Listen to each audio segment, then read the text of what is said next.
aimables téléspectateurs, vous êtes le bienvenu dans votre émission Short News avec Eki Bumba, votre humble serviteur toujours, dans notre site EHP Media. Quand on parle de l'EHP Media, je vois directement Papa Edo Amani que je salue et sans oublier Maman GH que je salue et vous tous aussi, nos abonnés, je vous salue. Shalom, shalom, Naba Nzambe Nyoso Place Bozwami, Lelo, na émission Nabino Toyambi, Lisusu Moko, Yabasali Nzambe, Oyo, bazo tali sabiso bazo lendi sabiso bazo pe sabiso bamaye bisiko uta na Nzambe bongo toyambi le pasteur Jean-Félix Oyo tozana ye na plateau tokosola na ye moi mingi sur makambo ebele kasi to boyebi ete mikolo lekaki tobetaki masolo ya ndeko na biso Quadra Koraman songa mbeli bakombo na ye mususu wana barambo banini tututu tosola ki yango azaki na message vraiment munene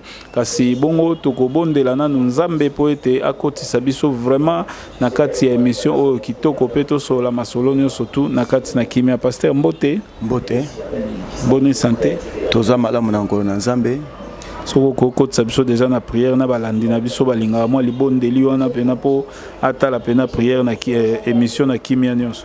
Ah oui toyi kobondela na kombo na Yesu Yahweh, Père de gloire, Dieu d'Abraham, Dieu d'Isaac et de Jacob, le Dieu d'alliance. Nous voici encore dans ta présence sur ce plateau pour parler de ta part, Seigneur.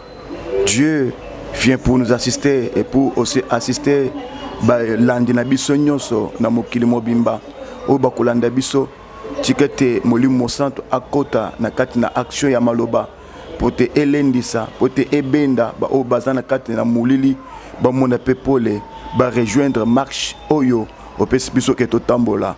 Seigneur de gloire nyos tolingi kosala awa epesa kembo epai na yo to ete pona ba polémique mais toye awa pour éclaircir les pouces et pour aussi allumer le feu la lumière na ba oyo bazana kati na ténèbres pour ba mona moyi pe ba bongo na mitema. Yaka kosi o assister biso du début jusqu'à la fin peut te recommander chaîne o na maboko na yo peut sango succès parce que za chaîne o ezali komema sango malamu ezali komema ba opinion différent o ezali kotogisa ba na Nzambe pour ba yeba vérité ezanini nkolo tikate opambola mukolo chaîne o yoki peut tikate grâce établissement na chaîne o etombwama et que ba abonné ba se multiplier grâce établissement lobiko et la chaîne o na batos bazolanda bazoyoka na kombo na Yesu amen. Amen. Voilà bandeko na biso oyo bazolanda bino moko bouti kozwa mabondeli kasi wana tokokota pena na mituna na biso papa mikoleleki to sololaki makambo etali ndeko na biso Kofi Olomide boni ba démarche est-ce que au posséder quand même na démarche moko tamusuto mutu moko abengio peut-être pona koluka top koyeba so message komelaki. Oui to ba depuis na pesa que message awa na tika kite kosala démarche pona kokota na ndeko na biso Kofi moyemi munene tozana na Congo na zakika na kati ya intercession na ngomba iskana zali nazo sambela tout moment pona le kambo etali ndeko na biso mabonde na ngai nazo sambela butu na moi pona ye et puis il n'y a pas encore longtemps na te na utek suko le message moko na Afrique bilengi na lobika message moko wana taraka na bimé pa na yo na keti na Afrique bilengi na continuer quand même message na initier pe prière pona ba na Nzambe na biskos bazali pour na biso pe na ngambo wana ya Afrique lengi na j'ai recommandé tous les peuples de Dieu de prier pour lui les hommes de Dieu na ebisi bat nous suke vraiment bon monnaie de monter bon monnaie za âme o Yesu Christ soit pour faire na ekoloso yé pe azana azo mériter salut wana parce que Christ est mort sur la croix à cause des pécheurs. Ce qui bozué le la démon, vous semble bon ayete. Attends ce que c'est le mabe, na minute oy, zambazo senga ma bonde na biso, to bonde la pona. C'est ce que j'avais donné comme recommandation. Na fois passé tant tout cela kanayo, na kepe na chaîne oya Africa TV et na Afrique bilingue, na célèbre même émission, na pesi devoir wana pa ba pasteur ba na nzambe nyuso ba na biso na monde to kende mabolongo na ba priya biso avant kolala to sambela nzambe pona ndeko na biso kofi akokende na lufelote aza mutu o nzamba to ciblé pote akoma na kati ya kana biso to de la nombre ya bato ba ko même une lumière véritable parce que wuti na ténèbres mutu lokola ye lokola wuti na ténèbres wuti pas Satan ako revenir sur pas Satan te ba o ba utek na lumière ne bato ba tenter ko kezona kende ko kumeka Satan ezanini mais ye azaki na Satan amoni qu'est-ce qui est Satan. C'est celui qui peut aussi nous témoigner bien de qui est Satan. C'est lui qui peut aussi nous témoigner bien les œuvres de Satan. En élevant la lumière Christ, beaucoup de âmes seront sauvées. Vous voyez, on est bis bandi mignonso. Ba tous balanda kabiso ke vraiment beaucoup de mabolongo bo semble pour ndeko na biso oyo kofi. Donc c'est pour dire que dans la démarche jusqu'à présent et puis na un soleil qui na bon de la ponaye et na ko multiplier ba chaîne jusqu'à ce qu'il faut message comme elle est. Pour balanzambe réveiller conscience balanzambe tout semble ponaye. C'est notre bien-aimé. To ko ni materi ya kufa bongo. OK. Pour yeso ya ki ponaye. Voilà, merci beaucoup. Donc, tu profiter pour ce message na petit frère Nangai, Oyo Azalaga animateur pe à Kofi Olomide, Dividi Mokonzi, place aux en Suisse, au Solarana Nuna Quadra, au Solarana Nuna Kofi Olomide, Sorolande mission Oyo, Salatu, Obenga, vie, au signalé, to au tindele, émission et au salabien. Kasi, pasteur, Mopa Mokonzi, to Kofi Olomide, Asalaka album Moko 13e apôtre. Pourquoi il fallait qu'on dénomine 13e apôtre? Na message aux sala oyo to zoyer lokola olobi nzambaza na posa na il veut utiliser yé lokwa nani.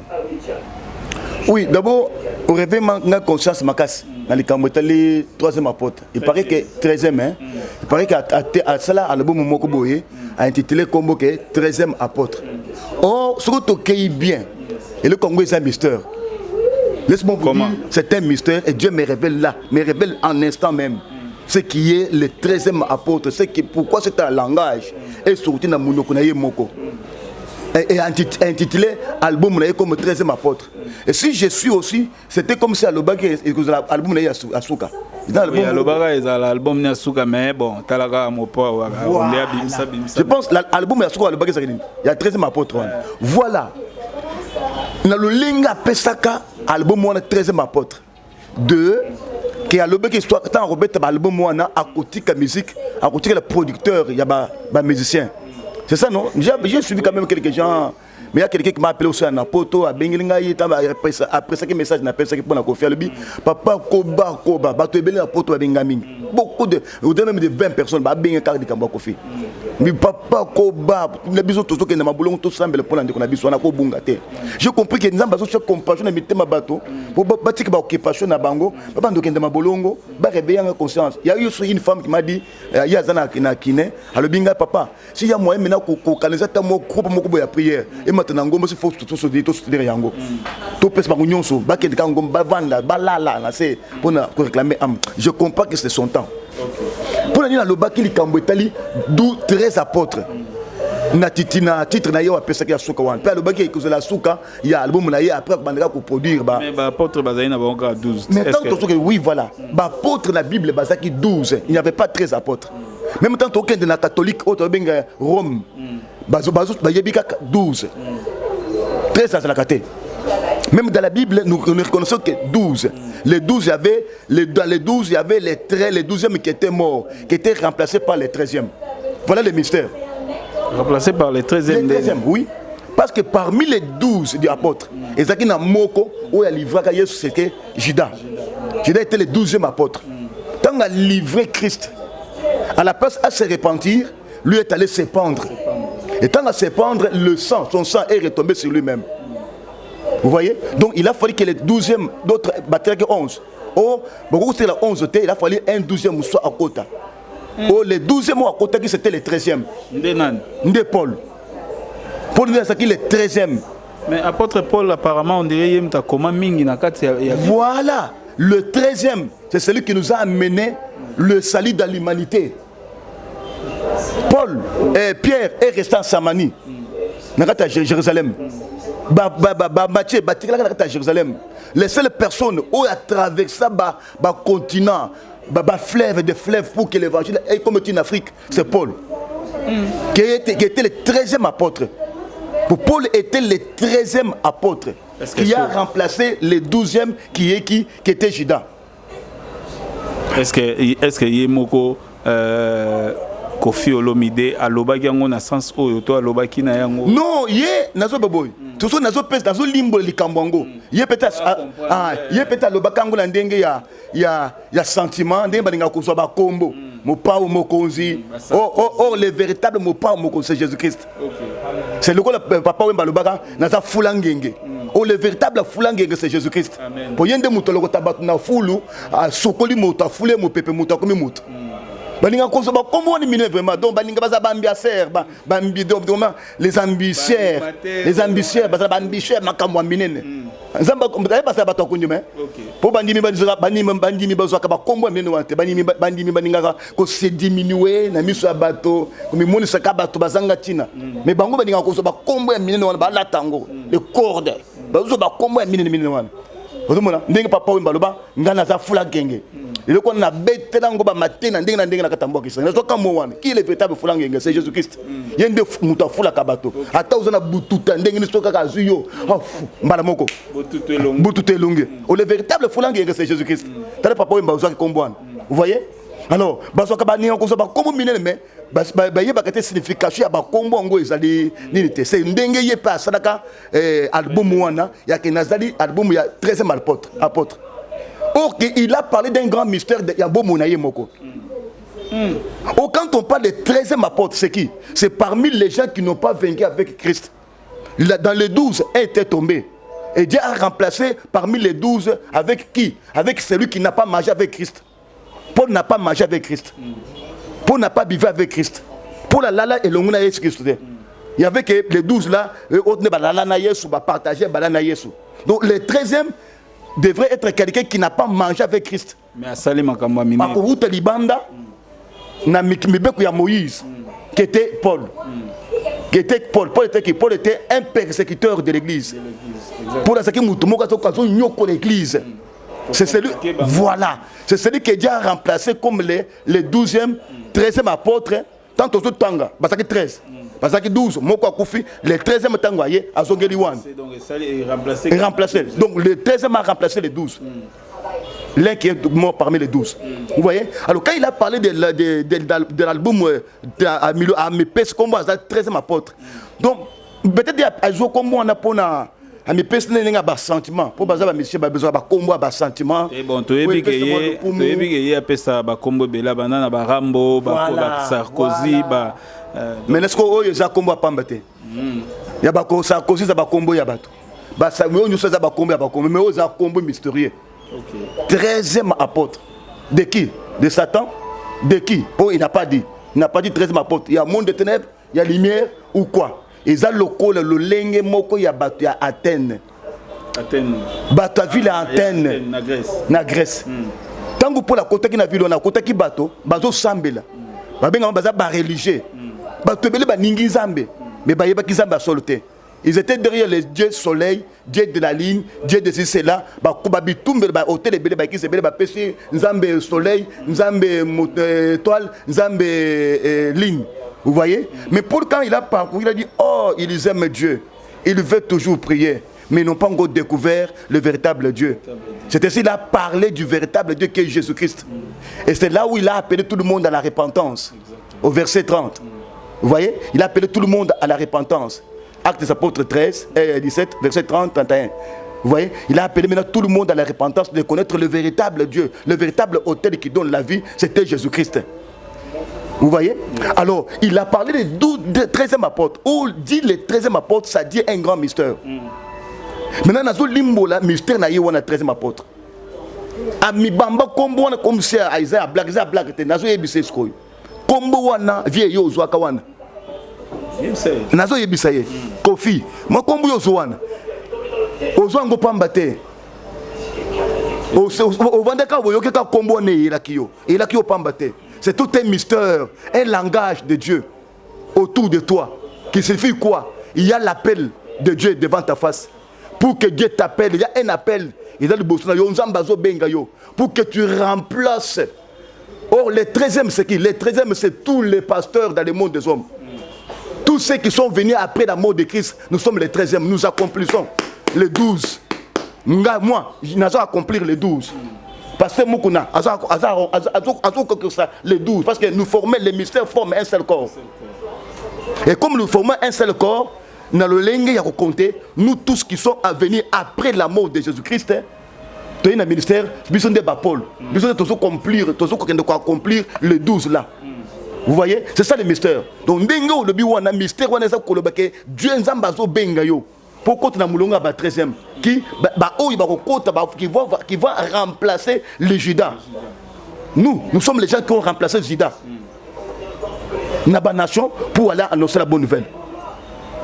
Oui, bitan avant d'arrêter, avant de parler na mon frère azo kabamarambo boy. Tam super azo sekana. Et bino pour azana na carrière na ya musique et puis azo sala ba production na nini na za Kofi Central, Kofi Central azo produire ba tout ce azo ga bozolo ba maramo ye moko mona tam suba sino na ngote. Nini oyo yi moto akoki komona ke na moment oyo atandenge na monde na ngai oyo ya ba musical to ba nini mais oyo ekomi ba signe moko peut-être nzambe ndazo benga ngai lo nini ko détecter pour comprendre réellement que ça message de Dieu pour na temps na ye ya se repentir.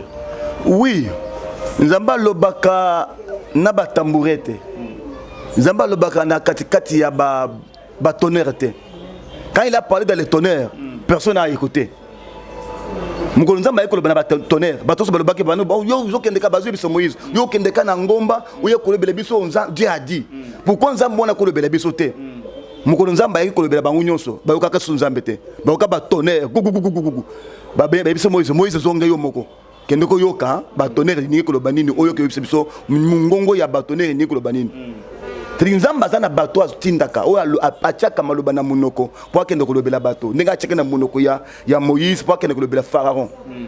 Vous voyez, donc Nzambe alobaka na batonnerre. C'est pourquoi quand Élie était dans les cavernes ayoki bruit ya makasi Élie ayoki tremblement Élie il croyait que Nzamba zaka ta tremblement te abandi quoi peut-être Nzamba zaka ta bruit ya makasi te. Mais tant que mon peuple y a mouké bêti, Nzamba pas bimila mon peuple mouké. Nzamba za impressionniste te. Nzamba impressionnant capacité. Parce que yaka na mouki la batu ça elongi ya quoi tirer bateau. Abi ni avait ni éclat ni beauté. Qui pouvait croire qu'il était Dieu. Aboué koula te bloko ils sont impressionnés bateau balanda ye. Maintenant il a qui anamuto o ya so se révéler ni muta se découvrir Nzambe. Mais ce qui se révélé, c'est comprendre. C'est pourquoi nous avons c'est le temps de Dieu.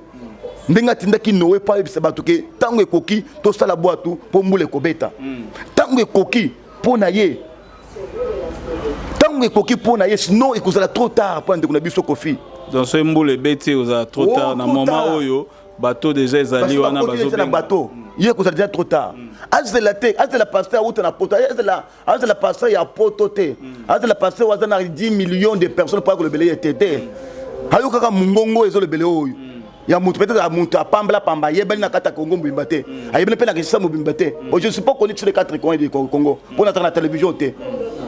Vous voyez, alors alanda mungongo ya muke oyo ya mutu alati veste quand ndenge nazo pesa message nanga oyo na simplicité oyo avec tout amour sincère envers lui. Le temps de Dieu a déjà sonné pour lui. Qui n'attend le loko mususu te ndeko nanga kofi kozela loko mususu te tangu na yo se koki. Et comme tangu e koki bilime wana e komela yo te. Ba demone ba komela yo te. Quand on a personne message na Ebilenge TV et que des moments quoi côté de matin parce que temps Nzambe se koki. Tout ka côté le molbi ozuka mukano oluki ngai. Na orienté yo. Parce qu'ici nous avons la divinité. Oui, comme l'union, nous avons mon esprit, mon côté, c'est ma yohan. Oui, c'est la dimension, mon côté, nous avons mon athée. Là-bas, mes pépés, là-bas, mon côté, Miké.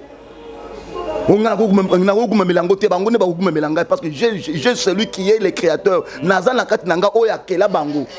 Biloko seza sima ba démon wana ba bilima bazabi kela muya mokonzu onga na salela.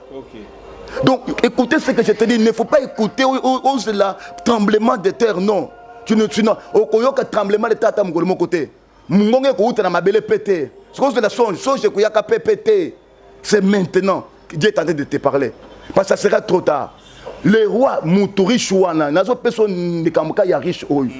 Riche azaki muto mozulu ko le pe na tango lelo oyo mopao mokonzi bato abengaka yo wana po eza bakoma bino bolingaka mingi mopao mokonzi donc mozwi moko mpe azalaki na biblie babengaki mopao mokonzi ana bambongo batango wana babanda kotamba na bacheval nde ezalaki mituka ya cher mais un pauvre moko azalaki na bikuke na ye pauvre wana malheureux mokolo pauvre akufaka Lazare s'est trouvé na toli ya Abraham mozwi atika na mokela bato akufaka te akufi mokolo akufaka asetuvaki wapi na kati ya lufelo na kati ya moto ata le boye amoni muto azaki na bikuke na ye wana manja wana na katikati ya nini ya tolo na kimia asengaki batia ata mwa mosapi ya mai litanga ata moko ekita na ye bayebisaki mondeko awa par na yo eza susu te yo kasi ko mutu wana alobaka nini alobaki nayebi ke par na ngai eza susu te mais naza na mwasi naza mpe na bana bandeko na ngai batikeli na mokili ya bato est ce qu'il n'y a pas moyen botinda ata mutu oyo azonga mutu abakufa le roi mesana kotinda ye na se Lazare donc batinda ndenge abanda komesana na mokili ya bato abanda kotinda ye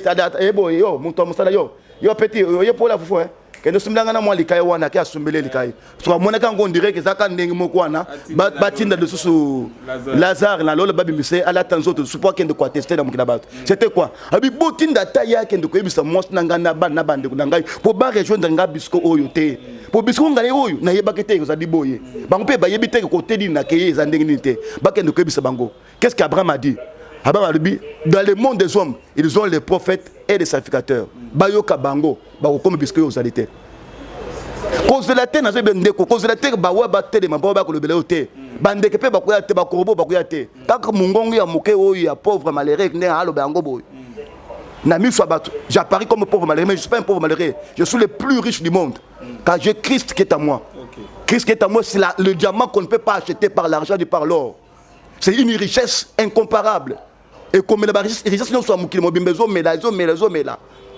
mais écoutez cette petite voix qui te parle. Le temps a déjà sonné pour toi. Tel que tu as chanté sur le point de 13e apôtre, c'était un mystère pour Nayo. C'est toi que Dieu a besoin pour ce temps. Pour que tu arrêtes les carrières musique one. Ozo sala. Ou me mangus ko comme talent et pas Yesu. Asala ngata lo Carlito. D'ailleurs ngana za to sala tale bomo ngana muyembi. Alanda ngai na mwelo kuna sali na et pas à Mike, n'a pas à Mike Lukamba. Na beta moi le komoko pas à Mike Lukamba. Ya liboso na beta pe ya mibale. Et j'ai au-delà de 50 quelques cantiques na zanango ao. Papa. Parce que la bomba liboso to beta ngana e. Ozoluga de featuring na Kofi. To na ko beta kasi ya zato. Veut dire mago ko mi boy donc. Bongo la motema. Akobongo la motema na voix wan to beta na e musique. Ya nzambe ya commission na makasi. Te alubi akobongo la motema. Bon na makasi pasteur. Te akobongo la motema. Mukena eza liboso na ye. OK. Ngani muto bosse motema te mukeli oya kela Kofi. J'ai parlé aux gens Kofi n'est pas un démon. Kofi aza démon te, Kofi aza esprit, aza ange te. Aza muto makila, le ko le biso peut être makila. Azo abali mwasi, nenge pe aza abali mwasi, abochi bana, ya basi mbaninga pe na bochi basi, ya mibali. Vous voyez? Nous sommes sur la terre des hommes. Toza bisko to uchi. Pe toza ne côté to kende. Vous voyez? Aza démon te. Il a droit aussi au salut. Aza premier monsieur te abongo la motema. Il n'a pas vu l'homme qui a moninga bango a profité. Ou a confondre accident. Comment nani? Nani? De baba. Oui, a confondre accident sur un pays mususu wana, confondre accident sur une moto sur une. Il y a un monsieur accident. Ah, DJ Arafat. Ah, amune lui wana ndenge kenakete. Voilà le diable. Ce qu'a personne à gauche, a récupérer à droite. Mais Jésus-Christ, c'est l'alliance qu'il n'a jamais trahi. Pasteur, mais quand tu as un peu inspiré, Kofi, veut dire donc, mouton, peut pas yemba bodon, to ça na be featuring. Alanda kuna na pas Mike Lukamba ko place mususu papa. Mais quand tu as vocal moko to yeba pe pasteur pe a rosa la pe kunga miko mususu ezoya. Solo. On y a bête ko. Na lokumu nzambe toujours. Bon ça va. Nazo bête.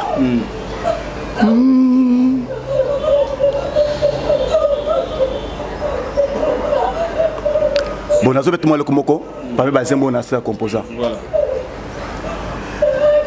Lazare dans la tombe, il n'y avait plus de l'espoir. Otalaka na miso ya meme, okitisi bizo la mokonzi. Kotalanga na miso gosite, sinon je serai dévoré.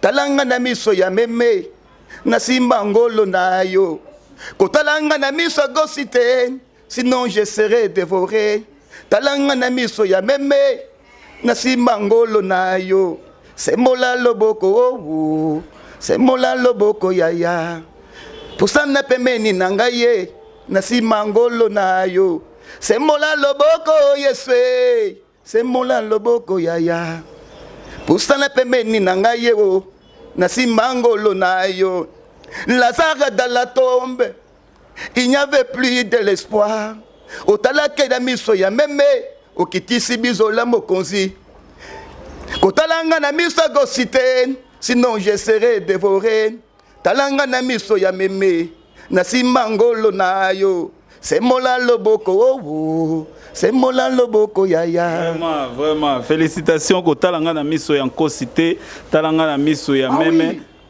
Donc ce qu'on a battu biso na miso à gauche personne ne veut pas exister il va dévorer c'est pourquoi dans temps wana temps de Moïse azali ko la gauche suka bimeli bato osumuka bimeli yo adame yo suka bimeli mutunazela akudame ye ayaka ce qu'on a ndenga mwana meme ndé sito zilo kilobiko anga zo bien aibi talanga na miso à gauche so talanga na miso à gauche na kusema bola moté suka tali kofi na miso à gauche kofi akubika te suka tali miso à gauche akumona masumu nyonso salaka akuboma ye mais todo senga tala kofi na miso à meme pour kofi azo pengolo.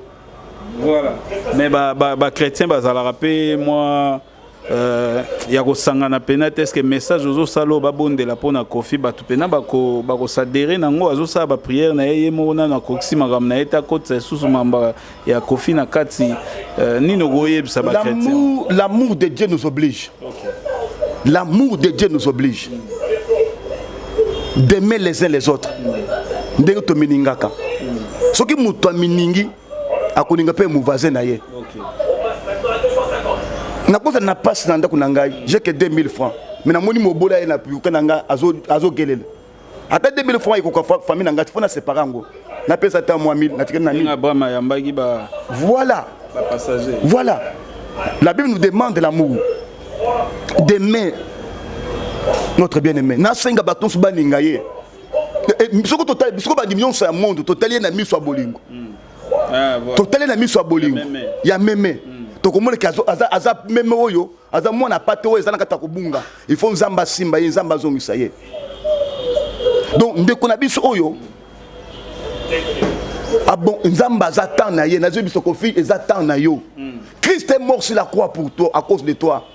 Christ a mis la mbeka ndeko na ngai ezana mbeka musu te na ko biso yo ozobanga soko ye pa na Yesu kana mbongo na yo na mitu eloko morote Jésus Christ va sanctifier ça peut-être ozobanga ke soko ye na mbongo na ba koloba ba passer ba koloba yakana ntoko ba yozu mbongo na yo kende ko tshana église te car na mukila batu mbongo satana sakate tout ce qui est dans le monde des hommes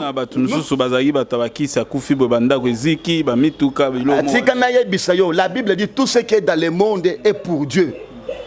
Toutes les bénédictions qui sont dans le monde, Satan qui l'a diamaté, Satan qui l'a mongoté, Satan n'a rien créé.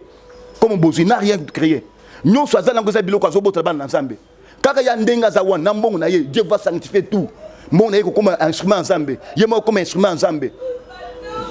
Vous voyez? Je vous dis tout sera sanctifié. La Bible, écoutez. Neti o bande ko na bino ba pasteur musu ezara ebsi Nadej Bote ozoluka mbongo garantie ndako tala na sembe tuna mba moko kuti mbongo wana peka mbongo ya. Écoutez. Écoutez, ça c'est un autre paragraphe. Na au paragraphe na zo le beleza makamususu. OK. Différent na o yo zo le bawan. Wane goma bank sabiso o vandiga boy eloko bimi. Wana eza angle mususu. O angle na zo beleza angle mususu. Angle nga zo le bela. Eza bato muso baka sumuta uchi na kis na ye libanda za ba mbongo besa na église fo apes ne se pas ensemble te. La Bible dit ceci. Si l'eau du cadavre tombe sur une semence, écoutez, c'est pour que la Bible qui dit ce qui m'a ya ebembe et que les colonnes de konanga moi soyo ne konanga mobali wa vandiao ba so ndeko konanga o babi misakata ba che mo panzi mais ce qui m'a wane que les colonnes semence ba sanctifier ngo balo nango. Pourquoi maïs au coin des bénéfices autour de montagne na valer que les semences faut balongoler na kata bato mais ce que la semence ba so semence ba purifier balona. Pourquoi? Pourquoi Bible bénéwan? C'est-à-dire que semence c'est la vie. Parce que ce que semence soit en nguba, tout ça quand la semence mi balé, ma cadavre et quoi le connaît nango, to boki ango, lobi to kula na nzala. Mais tout ça qui fait ngo to tchango na mai, na mabele pour lobby et mitivé bango musu pour vie à battre continuer. C'est-à-dire que Dieu va le sanctifier, sanctifier Bouzinaye pour écouter l'ensemble. Bouzonio c'est ensemble. Puis au côté de l'œuvre évangélique, à cause de l'ensemble. À cause de la kimi, côté bois, à cause de la kimi, à cause de la kimi, j'ai bololé comme il quoi, il y a péto. À cause changer bon monnaie, changer na Bouzinaye. À cause de Bouzouan na kimi. C'est quoi ça na kimi? Vous voyez que confiance na kimi. Confiance na kimi te tazo bala moté malaisa za solo na do bobo moté malaisa solo moté malaisa na kimi te Allah que na kimi te à sans moni comment il va finir dans le monde des hommes. Voilà, pasteur, personne en numéro va te clôturer, personne en numéro pour ego zapendenge atali sous son gobo atala côté kuna atali sous touro abino na bengana no pasteur oyo to mekana rosola na ye. Ya on a to bake andi ba ebake Yesu akufra na close pour na ye. Jésus Christ est mort sur la croix à cause de vous. Ce qu'on dit, il va effacer tes péchés. Dieu, sans tenir le temps d'ignorance, il appelle tout le monde à la repentance. Ces versets, je ne les répète pas que les versets qu'on a écoutés de la Yangwana. Mais Actes des Apôtres 17, versets 30 à 31. Dieu, sans tenir le temps d'ignorance, il appelle tout le monde à la repentance. Il est mort sur la croix à cause de vous. N'endurcis pas ton cœur, mon bien-aimé. Bientôt là, les carrières de Dieu t'attendent, un mystère t'attend.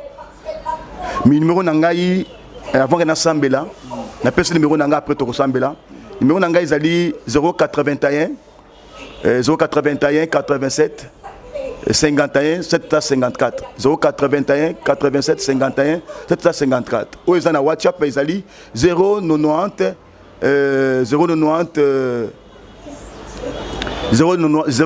59 28 133 090 59 28 133. So bengi biso bokozwa biso ata yo muto zo se to fait na makambo moko na kota bunganga okosalaka boye bakomi ko réclamer okufa bani ba réclamer moi c'est obaye yango. Le temps est là, nous sommes là pour vous. Yaka benga ka numéro 1 bilimo wane ko kima bilimo wane ko kima pe nzamba ko simba yo pe nzamba ko bikso ko kufa te yo muto so za pe tourmenté quelque part, tu es agité par les démons bikile comme au compliqué yo onimate ba ko kufa liboma yaka toza awa to komelango toza nyoko emela ba mangenda nyonso to komelango bien to tika na Yoga Moïse ah biso te ba Yoga Moïse to komelango bien calme to na bien na melango pe na vimba pété na melango pe bien yo tika na kimia. Pour nous avons la Vierge c'est Jésus-Christ qui est à nous. Nous avons la Vierge c'est Jésus-Christ lingenda solo Yesu oui melaka wana ezana motema na to komelango nyonso to melipe yango tika le calme trouble wana esi na vie na yo. Ezaka yote baza ebele tozana bango o basi balekana ba service wana e batika lelo yo bien bidema ekenda donc yaka nzambe azana bosenga na yo. Voilà. Merci beaucoup, chers internautes. Tokomi vraiment nasuka ya émission Nabiso. Torozong sa micro et pas ya pasteur Jean-Félix Oyo a la prière. Ya suka, ya clôture. Topesi merci Nabino Nyo Sotu Bolanda Ibiso. Merci Ezaki Yabino Ekibumba. Oyo a présenté qui émission. Merci na Magi Bokungu. Azalaki Nabiso Pembeni Awa. Merci na Tosugi Gawana, technicien Nabiso, vraiment merci na eux. Merci na Ponce Moko, assistant qui Biso, merci na équipe Mobimba EHP Media. Emani Wenge, bon séjour na yo Kati, ya Kinshasa et les Lopé Tozo Yambali sous Claire Iniete, vraiment bon séjour. Nabino na Kati ya Kinshasa, merci. Topesi Bambote na Sarah Wenge, Misha Wenge, Bino Botika Likuna, Boba Tela Libota Malamupe, Talibo Talima Tobo Sanité, vraiment Bambote na yo, Moninga ya Fabrice Nteka, les boss américains. Tokomina Suka, Tolobi Ndenge Tolobaka, Nabino ensemble, glory be to God. To prier. Oui, to sambeli. Tatana Lola, Nzambe Mkokista Bilaka, Dieu d'Abraham, d'Isaac et de Jacob, Dieu d'alliance, Dieu qui n'a jamais varié, Dieu le même hier, aujourd'hui, éternellement. Nengo Salakana Bango Ndebepo Sanabiso. Nkolo, to tike message, oh, ya bandegnos balanda biso, oh, bazo se retrouver, nakata bikila. Nakata Moulili, baza tourmenté, c'est le moment, Seigneur. Que le message est comme la bango. Pesango du macho que mystère ma bango simbama. Babi ma biska bazali, va rejoindre lumière. Papa, sans oublier notre bien-aimé aussi, Kofi, toujours tikana maboko na yo. Et que yon Nzambe, au tinda message, tika te compte en action, engage les anges, engage la force, pour que biski azolanda, mokolo azolanda biso. Que la force divine saisit son cœur, son esprit, son âme. Qu'il soit emporté comme Paul aussi était emporté pendant qu'il était dans le chemin d'Emmaüs pour aller persécuter l'église. Il a croisé une lumière. où il y a résister. Laisse que la même lumière, même soleil est s'élever. Le besoin de Kofi, attends, Mutuka, Taouap, attends, Ouessata, Lali, et s'élever qu'il voit Christ, que mon thème naïe, direction échangée, page échangée, Aya le besoin de Kosi, pour ta akokisa Mokano Yozambo, Kumaka pour la tienne à Bomonaye. Tu as tes messages au Ekomeleye, tu as tes messages au Eken de tout droit, Nkolo Salangolo, Nabatu Nyon Sabalanda Biso, Papa Nangai, Basimbama, Balivre Nyon Sabazanango Liboso na yo, Papa, Bakoma Banana yo, Nakombone Yesu. Amen. Voilà.